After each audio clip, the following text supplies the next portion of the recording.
காணாம போன யோகா ஆசிரியர் 3 மாதங்களுக்கு பிறகு சடலமா மீட்கப்பட்டிருக்காரு. அவரோட கை கால்களை கட்டி ஜீவசமாதி ஆக்கினதுக்கு ஒரு போட்டோ காரணமானது எப்படி? ஹரியானா மாநிலத்தில் உள்ள சர்க்கி தாத்ரி காட்டு பகுதி வனப்பகுதி அருகிலேயே வாழ்ந்து வந்த குக்கிராம மக்கள் இத்தனை போலீசார ஒரே நேரத்தில் பார்த்ததே இல்லை. காவல்துறையின் உயர் அதிகாரிகளில் இருந்து கான்ஸ்டபிள் வரை காக்கிகள் பலரும் அங்கு குவிக்கப்பட்டிருந்தனர். இந்த பரபரப்புக்கு காரணம் பாதாள கிணறு போல தோண்டப்பட்டிருந்த இந்த குழிதான். 7 அடி ஆழமுள்ள இந்த குழிக்குள் ஒரு நபரை உயிரோடு புதைத்து கொடூரமாக கொலை செய்திருக்கிறது ஒரு கும்பல். சாதாரண மேன் மிஸ்ஸிங் கம்ப்ளைண்ட் மாநிலத்தையே உலுக்கும் கொடூர கொலை கேஸாக மாறும் என போலீசாரே நினைத்திருக்க மாட்டார்கள். கொலை செய்யப்பட்டவர் 45 வயதான ஜக்தீப். ஹரியானா மாநிலம் ரோட்டாக் நகரில் உள்ள ஒரு பல்கலைக்கழகத்தில் யோகா ஆசிரியராக வேலை பார்த்து வந்திருக்கிறார். வேலைக்காக குடும்பத்தை பிரிந்த ஜக்தீப் அவர் பணிபுரியும் பல்கலைக்கழகம் அருகிலேயே ஒரு வாடகை வீட்டில் தங்கியுள்ளார். விடுமுறை நாட்களில் மட்டுமே அவரது சொந்த கிராமத்திற்கு சென்று வருவாராம். இந்த நிலையில்தான் கடந்த டிசம்பர் மாதம் 24ஆம் தேதியிலிருந்து ஜக்தீப் வீட்டிற்கு அவரிடமிருந்து எந்த போன் காலும் செல்லவில்லை. சரி, வேலை பிஸியாக இருக்கும் என நினைத்த அவரது குடும்பத்தார்கள் டிஸ்டர்ப் செய்ய வேண்டாம் என நினைத்திருக்கிறார்கள். ஆனால் 3 மாத காலமாக ஜக்தீப்பிடமிருந்து எந்த அழைப்பும் வராததால் சந்தேகமடைந்தவர்கள் ரோட்டக் நகரில் அவர் தங்கியிருந்த வாடகை வீட்டிற்கு சென்று பார்த்திருக்கிறார்கள். அப்போதுதான் அவர் காணாமல் போனது தெரியவர அனைவரும் அதிர்ந்து போயுள்ளனர். இதனையடுத்து கடந்த 4ஆம் தேதி ஜக்தீப்பை காணவில்லை என காவல் நிலையத்தில் புகார் கொடுக்கப்பட்டிருக்கிறது. மேன் மிஸ்ஸிங் என வழக்கு பதிவு செய்த போலீசார் தீவிர தேடுதல் வேட்டையில் இறங்கியிருக்கிறார்கள். பல்கலைக்கழகத்தை சுற்றியுள்ள சிசிடிவி காட்சிகளை ஆய்வு செய்தபோது அவர் காணாமல் போனதாக கருதப்பட்ட நாளில் 2 நபர்கள் ஜக்தீப்பை பைக்கில் ஏற்றி சென்றது பதிவாகி இருந்தது.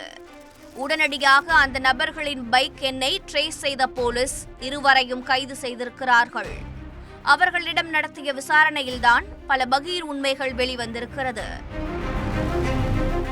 நாங்கள் தான் ஜக்தீப்பை கடத்தினோம் என ஒப்புக்கொண்ட இருவரும் அவரை உயிரோடு 7 அடி பள்ளம் தோண்டி புதைத்து விட்டதாக வாக்குமூலம் கொடுத்திருக்கிறார்கள்.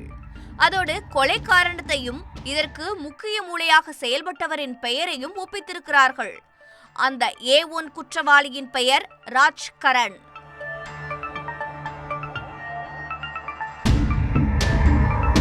ஜக்தீப் வாடகைக்கு குடியிருந்த வீட்டின் உரிமையாளரின் மருமகன்தான் இந்த ராஜ்கரண். ராஜ்கரனின் மனைவி அவரது தாயார் வீட்டிற்கு அடிக்கடி வரும்போது மேல் வீட்டில் குடியிருந்த ஜக்தீப்போடு நட்பாக பழகியிருக்கிறார்.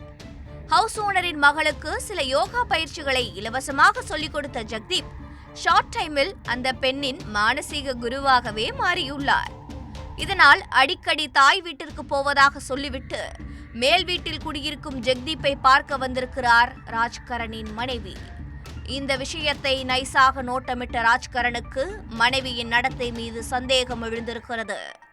தனது மனைவி ஜக்தீப்போடு கள்ளக்காதலில் இருப்பதாக நினைத்திருக்கிறார்.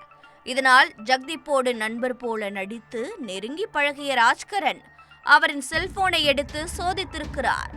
அப்போது கேலரியில் இருந்த ஒரு புகைப்படம் அக்னி குண்டத்திலேயே மேற்கொண்டு எண்ணெயை ஊற்றியது போல பற்ற வைத்திருக்கிறது.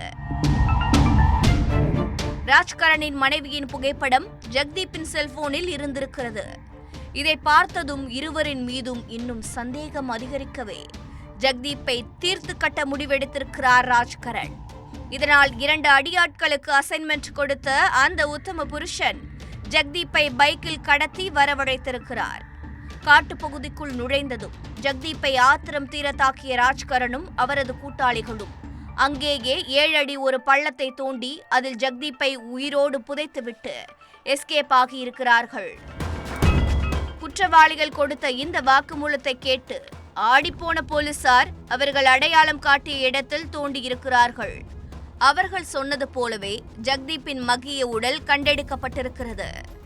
இந்த சம்பவத்தில் 2 அடியாட்களை கைது செய்த போலீசார் ராஜ்கரனை வலை வீசி தேடி வருகிறார்கள்.